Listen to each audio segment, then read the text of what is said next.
change is good. Arne Slot! La la la la la. Arne Slot! La la la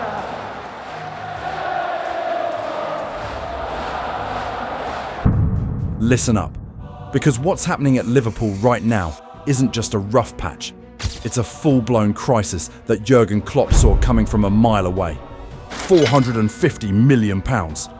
That's what Liverpool spent this summer. £450 million to build a super team. They broke the British transfer record. They signed some of Europe's hottest talents. And they did it all with one goal: dominate the Premier League again. But here's the thing nobody wants to admit. They're not dominating. They're drowning. 8th place. 20 goals conceded in 13 games.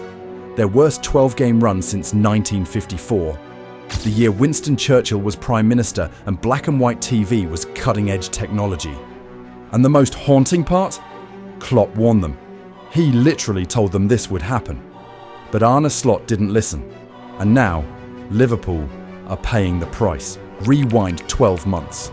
Liverpool were unstoppable. Arne Slot's first season as manager was nothing short of magical. They won the Premier League title. They played beautiful, controlled football. Slot was being hailed as the genius who proved Liverpool didn't need Klopp's chaos to win. He was calm. He was methodical. He was the future. Fast forward to today. Anfield, the fortress that used to make grown men tremble, is now a graveyard. Fans are walking out with 10 minutes left on the clock. Empty seats, silence, the kind of atmosphere you'd expect at a funeral, not a Champions League night. Steven Gerrard, Liverpool legend, said it best. Anfield tells a story. The seats are empty with 10 minutes to go. So what the hell happened? How did a team that dominated English football 12 months ago turn into this? How did £450 million worth of talent produce the worst Liverpool side in 72 years? The answer is simple. Arne Slot thought he could buy success. Jurgen Klopp knew better. And in this video, we're going to break down exactly how Liverpool went from champions to crisis. From the failed transfers to Salah's shocking decline. From Slot's broken system to the one man who saw it all coming.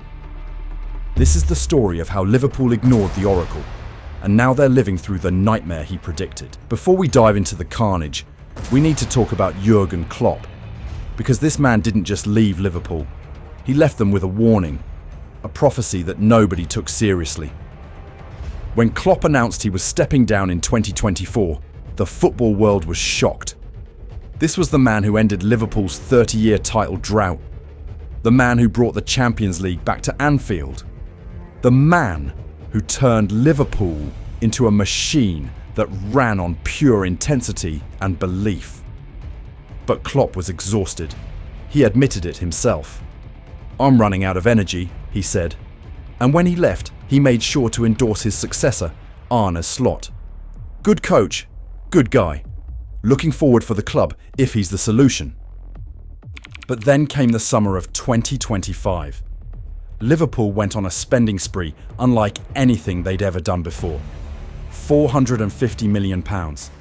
Alexander Isak for £125 million. Florian Wirtz and Hugo Ekitike, alongside with Jeremy Frimpong and Giovanni Leone. Big names, big fees, big expectations. And Klopp? He couldn't believe it. In a recent interview, Klopp said this: "I had no clue that this is possible. Nobody ever told me that it's possible that we can spend like that." Let that sink in. The man who built Liverpool into champions never had this kind of money. He had to squeeze every drop of quality out of his squad. He turned okay players into good ones, good players into greats. But Klopp didn't just express shock. He gave a warning. And this is where it gets chilling. "Change always has an impact," Klopp said. "And change always needs time.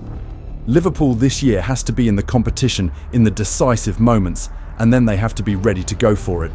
There's no guarantee that you will win it again. That doesn't happen just like this. You cannot be champion, spend money, and be champion again. The other teams don't sleep." Read that again. You cannot be champion, spend money, and be champion again. Klopp knew. He knew that throwing money at the problem wouldn't work. He knew that chemistry can't be bought. He knew that identity takes time to build. And he knew that the pressure of those massive transfer fees would crush the team. But did Slot listen? Did Liverpool's board listen? Did anyone listen? No. And now, Liverpool are living proof that Jurgen Klopp is a footballing prophet. Let's talk numbers. Because the stats don't lie, and right now, they're telling a horror story. Liverpool are 8th in the Premier League. They have 7 wins and 6 losses. They've scored 20 goals and conceded 20. Their goal difference? 0. But it gets worse. A 4-1 home defeat to PSV Eindhoven in the Champions League. At Anfield, the fortress. The place where Liverpool used to make teams crumble. And it wasn't just a loss. It was a humiliation. Virgil van Dijk, the £80 million captain, the man who's supposed to be the most composed defender in world football, punched the ball out of the air like he was playing volleyball. A penalty. In the opening minutes. At home. Ibrahim Konate looked lost. The midfield was non-existent. And by the time PSV scored their 3rd goal, the fans had seen enough. They walked out. Empty seats. At Anfield. In a Champions League match. Steven Gerrard wasn't exaggerating. Anfield is telling a story, and it's a tragedy. But the PSV game wasn't an outlier. It's part of a pattern. Liverpool have lost to Chelsea, Manchester City, Brentford, Manchester United, Galatasaray, and Nottingham Forest. They've conceded 28 goals in 18 matches. That's catastrophic by any standard. But for Liverpool, it's unthinkable. So what went wrong? How did a team that won the league 6 months ago fall this far, this fast? The answer is simple. Everything. Let's start with the most obvious problem. The transfers. Liverpool spent £450 million this summer. That's more than they've ever spent in a single window. That's more than most clubs spend in 5 years. And what did they get for it? Chaos. Let's break it down player by player. Alexander Isak, £125 million. The British transfer record. A striker who scored 27 goals in 42 games last season. A proven goalscorer. A player who should be banging them in every week. But he's not. Isak has 2 goals in 11 appearances. He's missing chances he should bury. He looks isolated. He looks confused. And worst of all, he looks like an anxious giraffe wearing a Liverpool jersey. And that's not me being harsh. Meanwhile, Hugo Ekitike has 6 goals across all competitions. Fans are furious. And they should be. You don't spend £125 million on a striker and then watch him struggle while a cheaper option outperforms him from the bench. Florian Wirtz, one of Europe's most exciting young playmakers. 16 goals and 15 assists at Bayer Leverkusen last season. A player who should be running games, dictating tempo, creating chances. But under Slot, he looks lost. He drops too deep. He leaves empty spaces in midfield. He's disconnected from the system. In 12 starts, he has 0 goals and 0 assists in the Premier League. 0. That's not a rough patch. That's a disaster.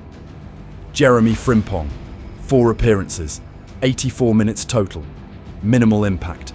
Giovanni Leone, 0 appearances, not even a sniff of the first team. And then there's the departures. Luis Diaz, one of Liverpool's most intense pressers, was sold to Bayern Munich. Why? To avoid losing him for free. And now he's tearing up the Bundesliga while Liverpool struggle to create chances. Trent Alexander-Arnold left for Real Madrid. So Liverpool lost 2 key players and replaced them with 5 expensive ones who don't fit the system. And the result? A team with no chemistry, no rhythm, no identity. Klopp built Liverpool on a budget. He made smart signings. He developed players. He created a culture. Slot tried to buy success, and it's backfired spectacularly. But it's not just the players, it's the system. Arne Slot came to Liverpool with a clear philosophy. He wanted control. He wanted possession. He wanted his team to sit deeper, stay compact, and pick their moments to press. And in his first season, it worked. Liverpool won the league playing beautiful, methodical football. They were calm. They were efficient. They were champions. But this season, the system has collapsed. Let's compare Klopp's Liverpool to Slot's Liverpool. Pressing intensity. Under Slot, Liverpool's pressing intensity has dropped significantly compared with the Klopp era.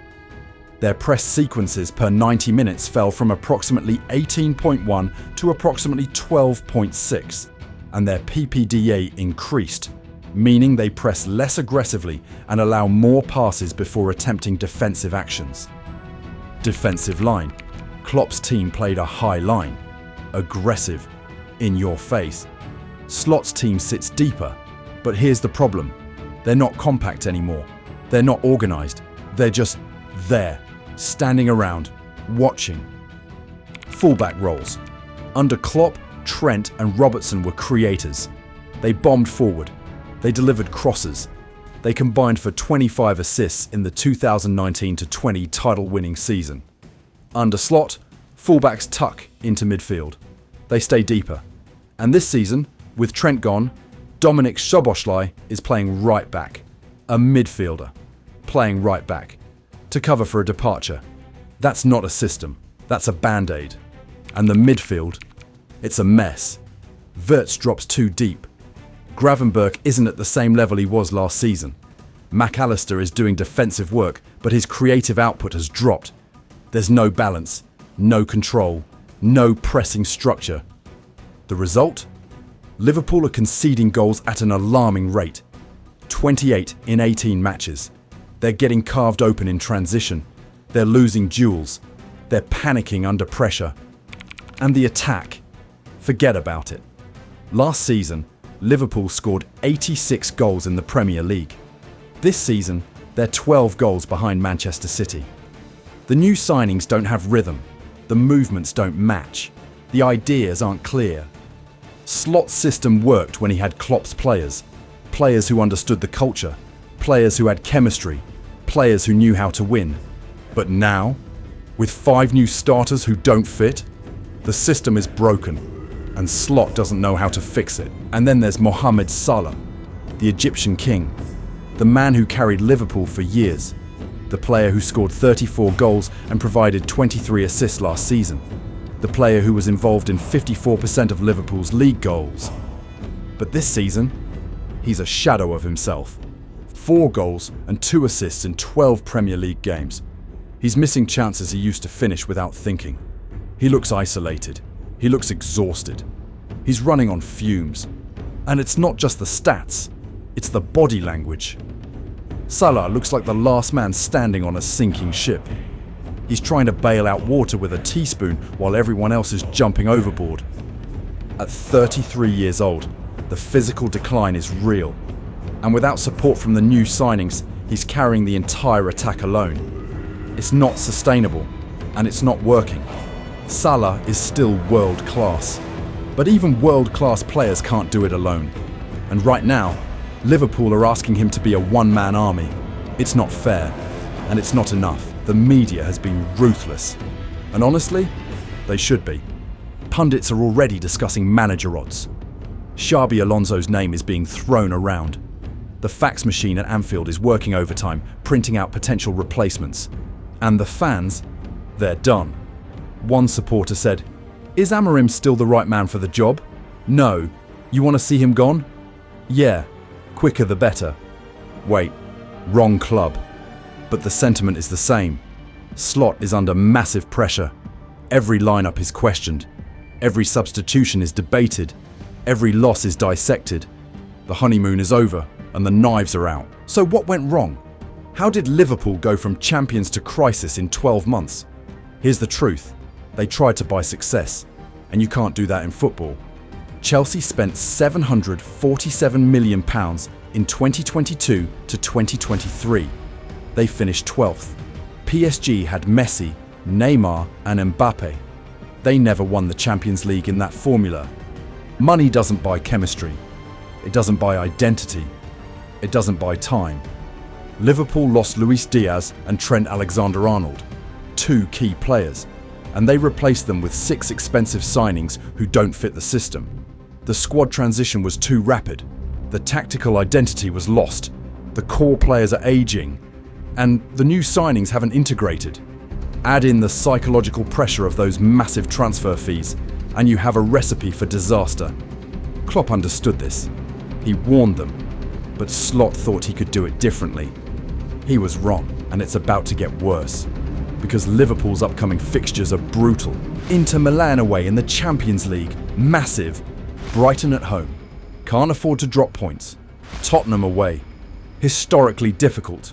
Wolves at home, another must-win. Every match is now a must-win.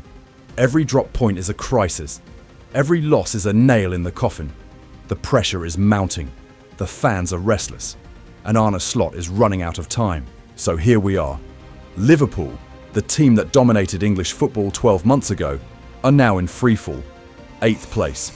Worst run in 72 years. Fans walking out of Anfield. Pundits circling like vultures. And through it all, one voice echoes louder than the rest. Jurgen Klopp. You cannot be champion, spend money, and be champion again. He was right. About everything. Money doesn't buy chemistry. Big signings don't guarantee success. And pressure destroys confidence. Klopp built Liverpool on a budget. He created a culture.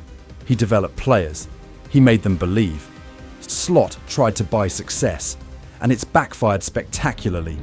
The question now is, can Liverpool recover? Can Slot fix what his spending broke? Or is this the beginning of a long, painful decline? Only time will tell. But one thing is certain, Klopp warned us, and we should have listened. If you want to see how Liverpool can turn this around, or if you think Slot's time is up, drop a comment below. And don't forget to like and subscribe for more tactical breakdowns and football analysis. Because this story, it's far from over.